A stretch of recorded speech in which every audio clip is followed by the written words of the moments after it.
It's a pleasure and an honor to meet you. And I want to thank you so much for the work that you do in trauma. Thank you, Joe, and thanks very much for the invitation. It's great to be talking to you today and sharing some experiences about my research and work in the trauma field. That's fantastic, Michael. And tell me, first of all, how would you define trauma? What is it? Well, trauma is, I would define that very much as a disruption of one's flow of experience, as opposed to before the traumatic events happen or event happens. There's a complete change in the one experiences oneself and the world, basically. So trauma can be very disruptive. No matter, that's one thing that's very common about that factor, that there's disruption, and doesn't matter what type of trauma it happens to be. It can be a bushfire, a disaster, an accident, war trauma, which I've worked a lot with veterans over different times. It can be sexual trauma. It could be trauma through facing life through serious health conditions. Um, doesn't matter what type of trauma it is, while there can be variations in the characteristics, generally speaking. The disruption, the flow of experience between the relationship with self and the world and relationships is pretty common amongst all types of trauma. So there's a battle with oneself and the world after that. One also tends to internalize the traumatic event, and it plays out in the form of symptoms for the weeks and months and sometimes years and sometimes decades afterwards, depending on how that is resolved or if it's resolved. That is a beautiful definition, Michael. I love how you speak there to the interruption of the flow of the experience and the flow and effects that it can have to our life. And I guess it can feel very lonely sometimes for people who've been going through something that hurt you at a deep personal level. So this experience of going through trauma, I guess it's not so rare, is it?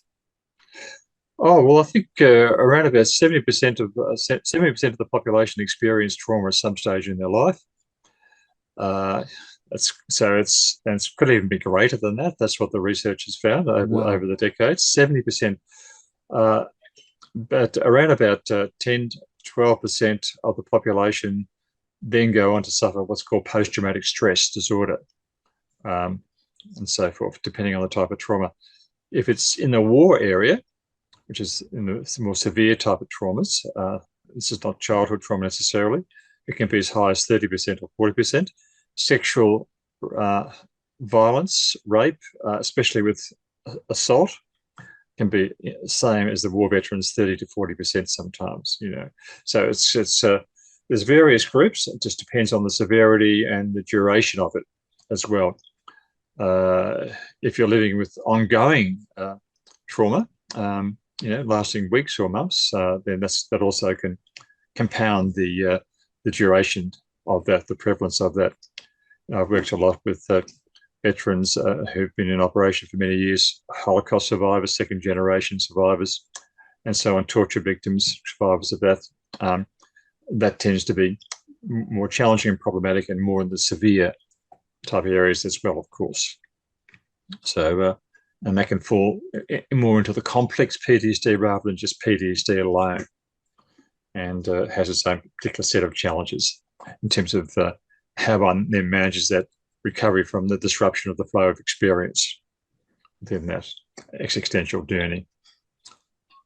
Absolutely, Michael. And it's in a weird way, it's almost reassuring that I guess so many of us go through it, that it's not it's such a lonely experience. I think it's almost like a breakup or something in a way that sometimes it feels like you're the only person in the world who's experiencing a challenging situation, and yet so many people go through something like that. So it's important to know that it's something that affects so many of us, isn't it?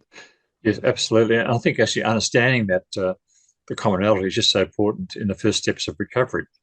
That there's sort of a paradox and an irony in a way that part of the experience of trauma usually involves a sort of what's called dissociation, emotional numbing, where that sort of, if like flow of experience shuts down, and that then often involves a sense of being very alone, and if you like, alienated from the rest of the group, the family, society, detached, and that then drives one to be sort of a bit of an isolate in the sense because they feel that no one really understands quite what they're going through. So there's a psychological factor of dissociation, the part of the brain that sort of almost shuts down because of the experience of trauma.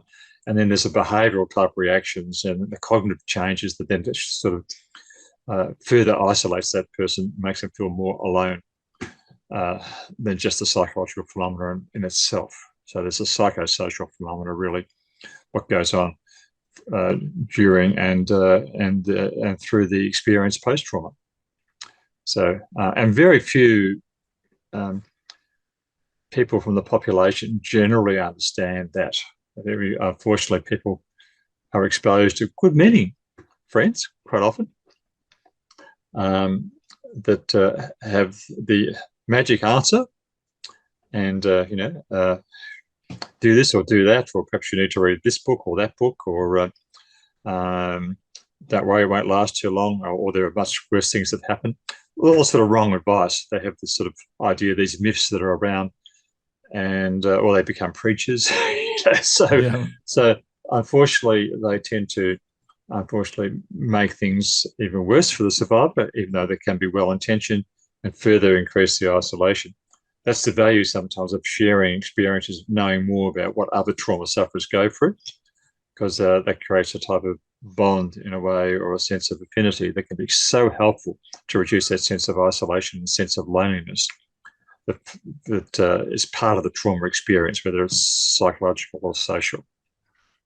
I love what you're saying, Michael, because it really speaks to, I think, that personal experience, and also being, I think, around other people who might be sharing your experience in some way might lead you to seek help, because that's not always easy to do, is it? That's right. That's right.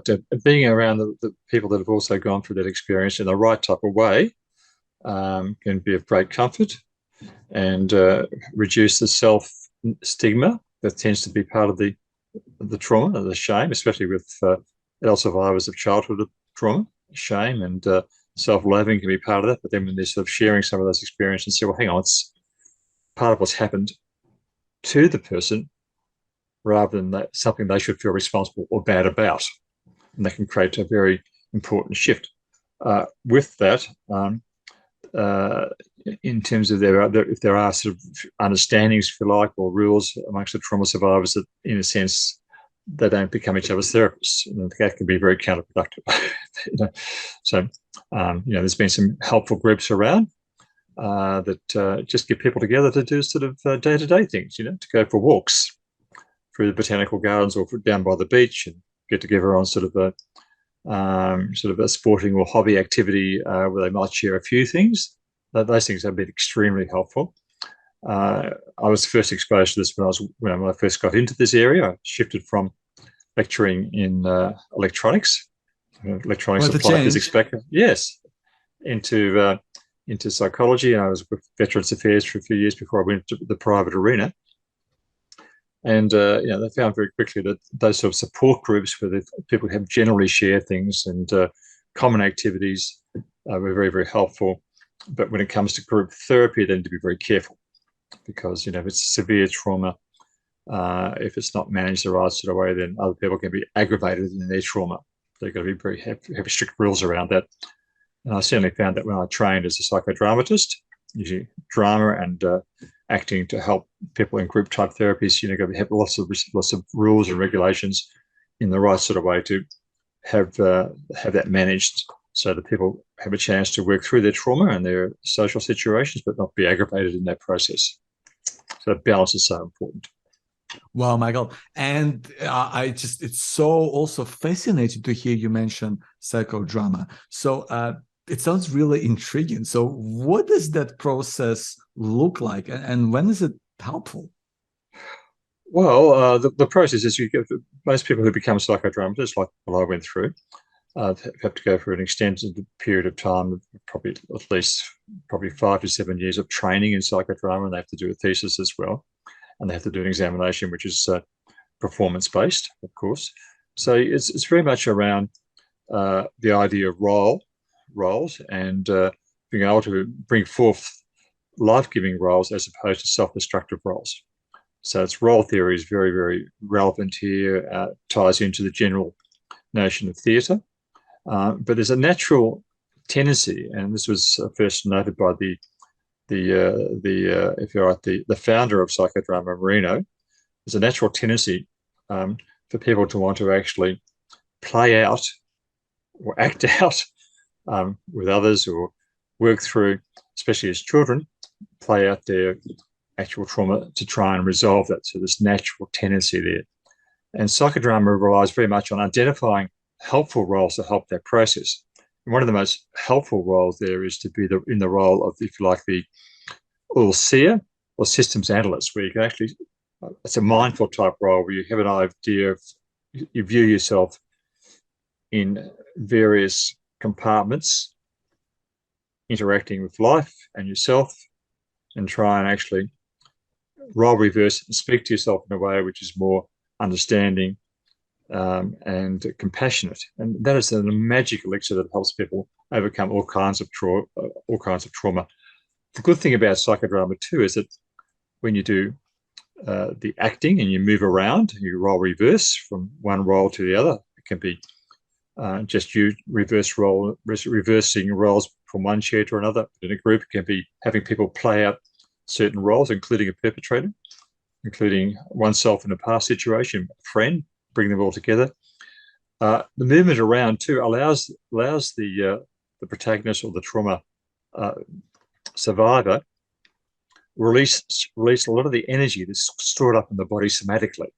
It's very powerful, and sometimes they find that they have a feeling and they do things without actually being conscious of that, but that's picked up by the therapist or other group members, and then they're asked then to expand on that, and they find then amazingly that there's the source of their pain from the trauma is stored in a certain part of the body, and that's released from that action and movement.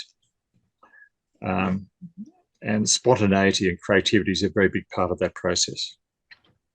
Yeah, that's so just mind-blowing, Michael, because that also speaks to kind of shifting different perspectives, and also, I guess, forces you to see it as an event that has happened in the past, right? So it's some form of, I guess, distancing in that respect as well. Yes, well, sure, and I'm glad you mentioned that, because it is seen in the past, and there's always the capacity for the what's called the mirror position, which is an anchor position, to have a safe place where you are in the present. That there could be two or three of you at the same time by these various roles that are played out, helped by the acceleration group or with various chairs and one-on-one therapy.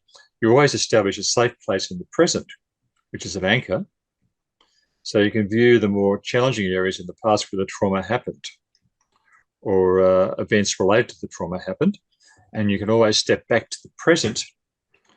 And when you step back to the present, if you're feeling overwhelmed in the particular exposure that's taking place or the confrontation, it's sort of almost what it does. It actually creates a sense of safety and a sense of being able to be supported in the right type of way that makes you feel safe. So creating safety at the same time, having some controls on the degree of exposure is just so important.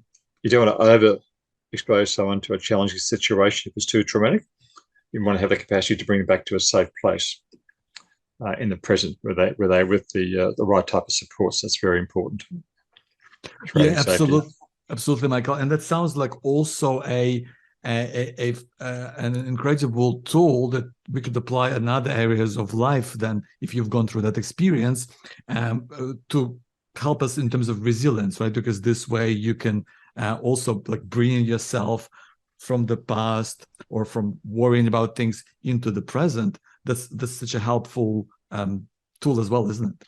Absolutely, and also that's right, and they can then take those skills into day-to-day life, because they'll experience perhaps a challenge, a sort of a difficulty with somebody they've come across in a shop, supermarket. Sometimes people are very difficult, and that can be a trigger, and the thing can be blown out of proportion, because affect regulation is one of the challenges for trauma survivors, and they can trigger a somatic internal flashback, or can actually trigger an actual flashback where they feel like they're going back from the past, or create memories from the past, or they could just overreact to the person that's in front of them as though they were the original cause of their trauma, the perpetrator or other events. So if they learn then to step back from that situation, walk away, count to 10, pause, be aware that this might be one of those triggers, that can be so helpful to them to get their emotions under control and feel safe at the same time.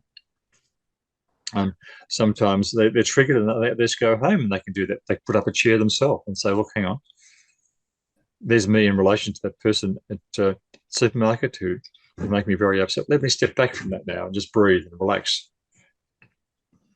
Yeah, that is incredible, Michael. And I think this such, and I'm probably just speaking about myself, there is, I guess, lack of awareness of these incredible techniques and approaches to dealing with trauma, because you don't really know what it's going to look like, and that might be preventing people from seeking, psychological support that they might need. Do you feel there is other things that kind of play into that? Well, yeah, there can be things that play into that for sure. I mean, there can't be enough education and media, and like what you're doing is fantastic, I think, Joe. Getting out there and thank you so much, and in such a not necessarily in a fully academic way, in a way that's people sharing experiences of a positive nature. I think that's extremely helpful. But also, I think individuals being prepared to look at what's blocking them and keeping them stuck. But one of the things that when you've been through trauma, especially like, if it's been something going on for years and years, you've been exposed to, like your survivors of the Holocaust, survivors of war, even second generation, that then flows on, Yep. One of the ways of coping, this is one of the roles that needs to be renegotiated with psychodrama, perhaps, or other techniques, cognitive behavioral therapy, MDR, that there can be a pride, if you like, a way of feeling less shameful, feeling less likely to be someone that can be easily victimized, by having a fierce independence, type of stoicism, if you like. Now, that can be very helpful during the trauma and just after the trauma. But after a while, that becomes a sort of a rod for the back, so to speak. It becomes a burden. And it can be hard because, it feels to let go of that independence and rely on support of humanity can be a weakness. If you feel weak, that can then be a trigger for the trauma. And you can go back into that horrible space, the dissociation, the anxiety, etc., many other things. So understanding that process, that double bind, the things that keeps one stuck, the issues that one has set up as a coping skill. For example, the world's a dangerous place. We can't trust others. They're unlovable. Therefore, you must keep your distance. Understanding that's part of a problem with accommodating and working through the trauma. And it's a coping skill, but then there's a time now to look at other ways to manage the trauma and to reconnect with that flow of experience that was once there.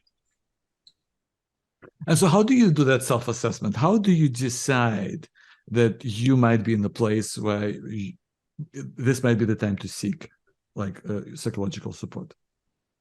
Well, I mean, if you feel things like high depression, you feel like you're emotionally not connected within yourself, you're feeling numb a lot, you can't access your feelings, you can't recognize what your feelings are, your mood changes quite quickly, you get very upset about things a lot more than what you used to.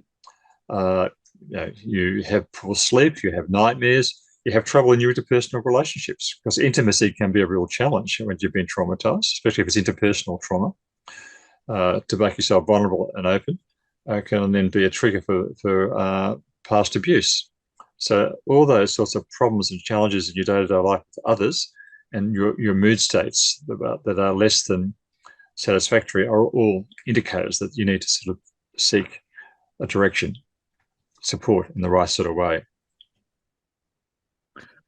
Oh, absolutely, Michael. It's so vital, I think, to really hit home those points that you talk about, to really understand what is right for you, because going through trauma can be an incredibly confusing and difficult experience to kind of look back on and see, like, what happened and what you should be doing from now on. So, Michael, let's say that you are open to trying therapy or some kind of psychological support. How do you go about finding the person who's right for you? Well, I'd advise anyone that's gone through trauma to look widely. I mean, obviously, your general practitioner is often a good place for referral, but it's not the answer for everyone. Mm-hmm. There's certain if you like, schools in thinking about the whole process. I think being prepared to research, generally speaking, from the internet, from looking at programs like wonderful programs like yours, Joe, to get an idea about what's around, what are the different approaches, and how they are presented in a sort of a public way, whether it's the internet or whether it's reading. But be open to different,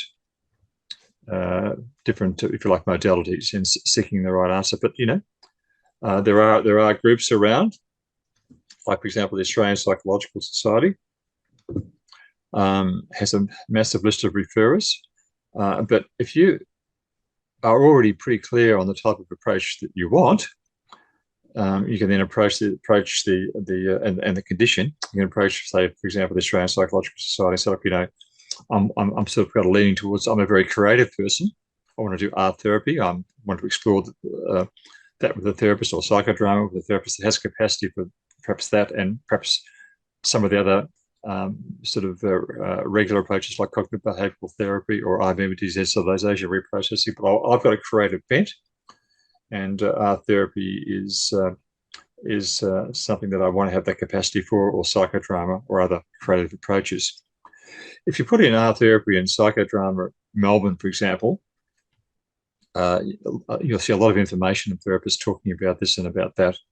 So I'll do your research first before necessarily saying, well, I'll just take that one approach, or because, someone recommended that. I'd come to a source with some research done already on that.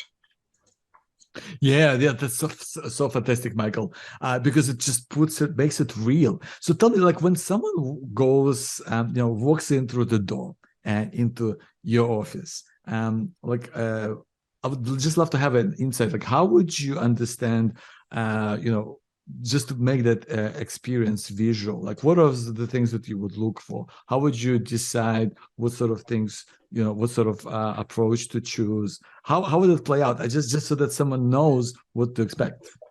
Well, generally speaking, say if someone were to come and see in the past for trauma treatment, that they pretty well know what they've got, condition they've got. They know they've been traumatized. There's a reason for them wanting to seek a trauma therapist. So from the outset, one of the most important things that needs to be undertaken is respect, trust, and empowerment, apart from whatever journey might be forthcoming. So it's so important to be a good listener, and to have empathy, and to be able to talk generally around the person's experiences and their reasons for attending the particular first session. Not to rush into anything, not to make the person feel they're under any kind of pressure to do this or to do that. Eventually, there'll be discussion about why they're there and the types of trauma and their day-to-day life experiences. About going into trauma too quickly, too deeply. I generally think that's a mistake. But generally try and get an idea of what's going on in terms of symptoms, interpersonal troubles, and how they may be overcome. Like assertiveness training, some of the basic things can be so powerful because they're good for helping a person protect their boundaries. They're helping a person to actually develop better interpersonal relationships, overcome interpersonal conflicts, and they're always present someone who's been through trauma, especially with childhood trauma, and they're adult survivors of trauma. So just to find some better ways to manage things on a day-to-day basis can be so powerful. And that sets up the framework for letting that person feel like they are the orator of their own experience, that their narrative and their journey is important, that they are a worthwhile human being, that they have trust in the tact of the therapist, and that sort of mitigates feelings of shame and worthlessness that often comes with traumatic experience and isolation, for that matter. Creativity is also very much part of that process. Spontaneity can help that process. Even a bit of humor every now and then can help that process. So building trust over a period of a few sessions and treating very carefully, understanding one's own type of experience in relation to the trauma and post happens, and then eventually some level of exposure to the actual events. It doesn't always go that way, but sometimes because of the interpersonal experiences and the dramas that take place in one's personal relationships, it's often an opportunity very quickly to make that relationship, say for his childhood survivor, with the parent that was abusive, for example, or the uncle or the neighbour or the schoolmaster, teacher, and they can make that connection very quickly.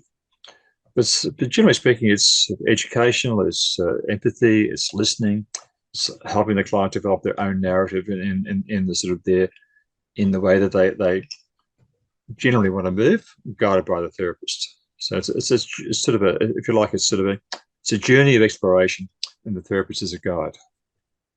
That's a beautiful description of it, Michael, that you talk about trust, you talk about respect, you talk about empowerment, and that it ultimately all centers around the person who has been through trauma, was experienced it. And as you talk about, redefining your own experiences, and I really connect with that, because it's talking about what is your story and how do you essentially kind of direct your story through life, having experienced trauma, right? Yes, that's exactly, yes, that's true, indeed.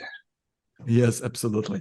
And so how important is, I know we touched on this earlier, but how important is community, or a sense of belonging when you've been through trauma? Well, it's extremely important. It was the right type of community. So if you've got the right type of community, you've got the right type of the religious community, general community, family, if that's if you like, constructive, that's extremely important. And in lots of ways, if you've got the right type of support, the right type of family, the right type of friends, less likely to need therapy. Because after all, coming back to that initial figure that we talked about, 70% of people suffer trauma of some kind or another, war, road accidents, childhood trauma, but then probably between 10 and 30% have ongoing troubles with post-traumatic stress.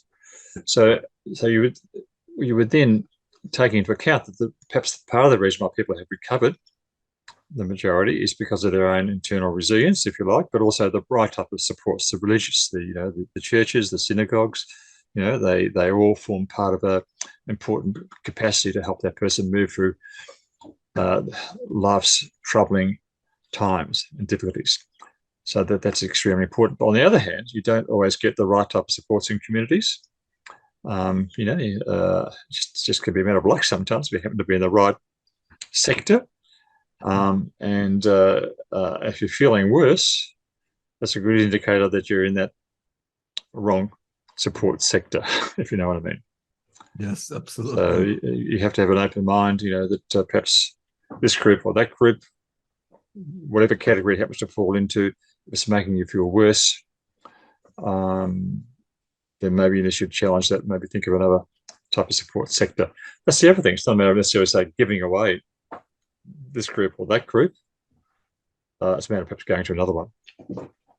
Yes, culture can vary. Ethnocentric culture can be extremely variable. So you can find one particular denomination, diocese, not so helpful, but another one extremely helpful.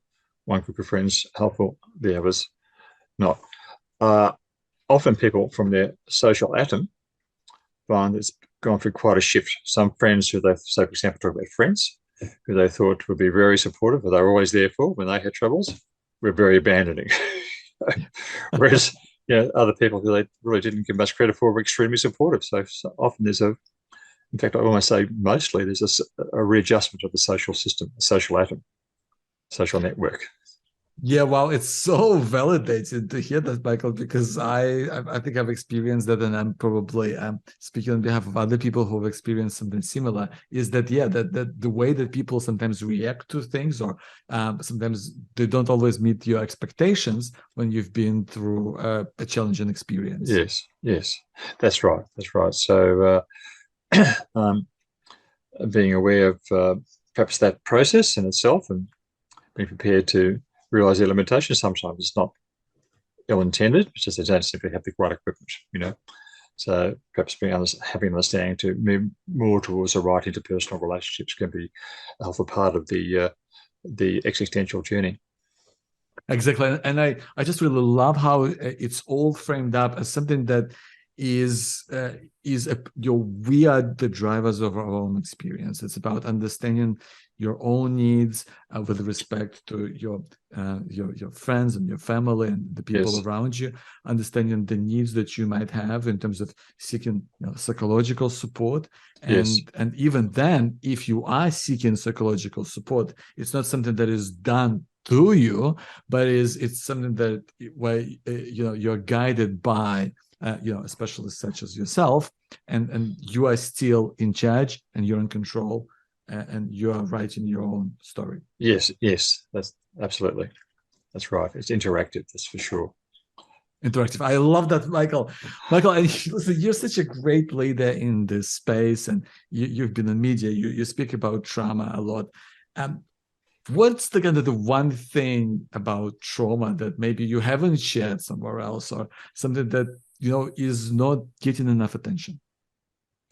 Oh, what's not getting enough attention is the trouble with dissociation and depersonalization. I mean, there's a lot of discussion about flashbacks, nightmares, and interpersonal issues and so forth. But I think there's a lot more research required into the area of dissociation, emotional numbing, where a person feels disconnected from themselves. So, for example, a person may experience a trigger that takes them back into that zone where they experienced the trauma initially, whether it's last month or 10 years ago. And in that space, there's like a feeling of isolation, loneliness, and hopelessness. It's like they're about to die. And it's nothing like being lost in space, like being lost in the middle of the ocean. and part of that is also the feeling that there's no escape. It's a life sentence or a death sentence, life and death sentence at the same time, if you know. So there's a lot more work required in that area to help understand that.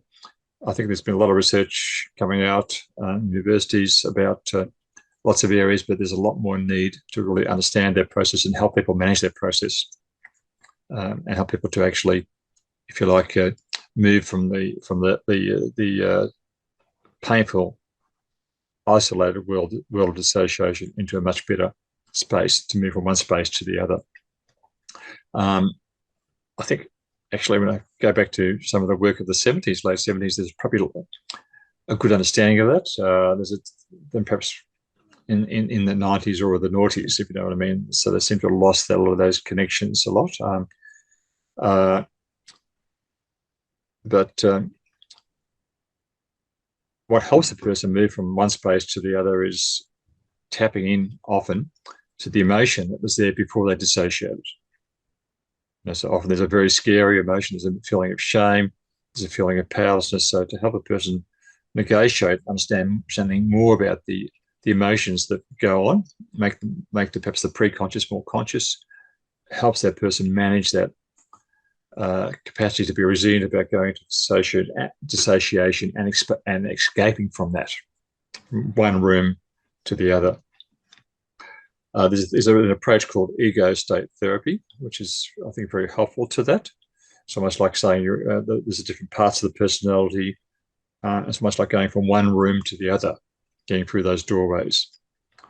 And the doorway of trauma, which can involve often dissociation, can be moved through to the other door of life-giving forces if the right type of tools are there and the right type of help is there. But there's a lot more needed about that. I think in some ways, even Freud was doing a lot of work around that area too, but things can get lost over the decades, or there needs to be more work done. So that's one area I think that needs to be progressed a lot more, actually. And to help people recognize when they do actually go into that room of, if you like, hopelessness and powerlessness and pessimism, and find the tools and the support to move into the room of light and hopefulness. So vital, Michael, just moving from, like you mentioned, from that pre-conscious state to where it is conscious, to where it's something that is in some way, we bring it out into the open so that we can go on that part of a healing journey. Yes, and that's also developing the capacity to have that joint partnership between the mind and the emotion, to connect with that part of those feelings that are less accessible. And that can also involve a range of complexities too, because there can be family rules that you're not supposed to be too emotional. Emotions are scary. It can be your own, as I mentioned before, coping skills that you have of independence, that you're not going to look at that, we're not going to feel that. But to find ways to tap into those feelings and change those rules, as if you like, those cognitive rules that perhaps keep you trapped or vulnerable to the dissociative space or other less helpful areas that lead to suffering, and to move beyond that. Absolutely, Michael. And, we know that resilience is important. And what is your advice around becoming more resilient, especially for someone who's been through a trauma, perhaps difficult time? Well, I think one of the most important things is to move away from self-criticism. Because part of it's almost like a necessary part of, negotiating life, that we need to be self-critical. Otherwise, we wouldn't have a conscience. But then when you've been through trauma, or you've been through abuse, long suffering, unfortunately, you can then tend to internalize that self-harshness, so to speak, and even be gravitating towards pretty critical people. So developing self-compassion and developing, if you like, a mindful view of oneself in a kind way can help resilience incredibly. Because part of poor resilience is this sort of harshness towards oneself. Okay, so if you're fortunate enough to have people in relationships that are sort of understanding and compassionate and tolerant of whatever you're going through, that helps you internalize this harsh attitude towards yourself too. And that can help resilience incredibly. Beyond that, it's just a number of life skill techniques: assertiveness training, boundary keeping. What roles do you do that you feel like you need to act out that perhaps get in the way of your recovery? Some people, rather than focusing on their need to progress and move through their past pain, throw themselves into being a savior of everybody else, which is okay to some extent. We're all part of humanity and we like to help each other. It's in the DNA, I think. But then usually it goes to an extreme amount to be wanting to rescue too much, and you can become what's called codependent and move away. It's all a process of coping and avoidance. So we need to look at our patterns there. And but learning those skills, assertiveness training, boundary keeping, a balanced commitment between oneself, commitments and commitment to others, so important in resilience. Powerful stuff, Michael. That's powerful. Thank you so much. My pleasure. And tell me, if someone wanted to find out more about what you do and your work, what would they do? Well, I guess the main thing is interested in some of the work that I do, some of my activities, just go to Google. So you put in Michael Burge psychologist, it'll come up. That's everything there for the first few pages on that basis. Yeah. Fantastic, Michael. Thank you so much for being here, and thank you truly so much for the life-changing work that you're doing. It's my pleasure. Delighted to share with you today, Joe.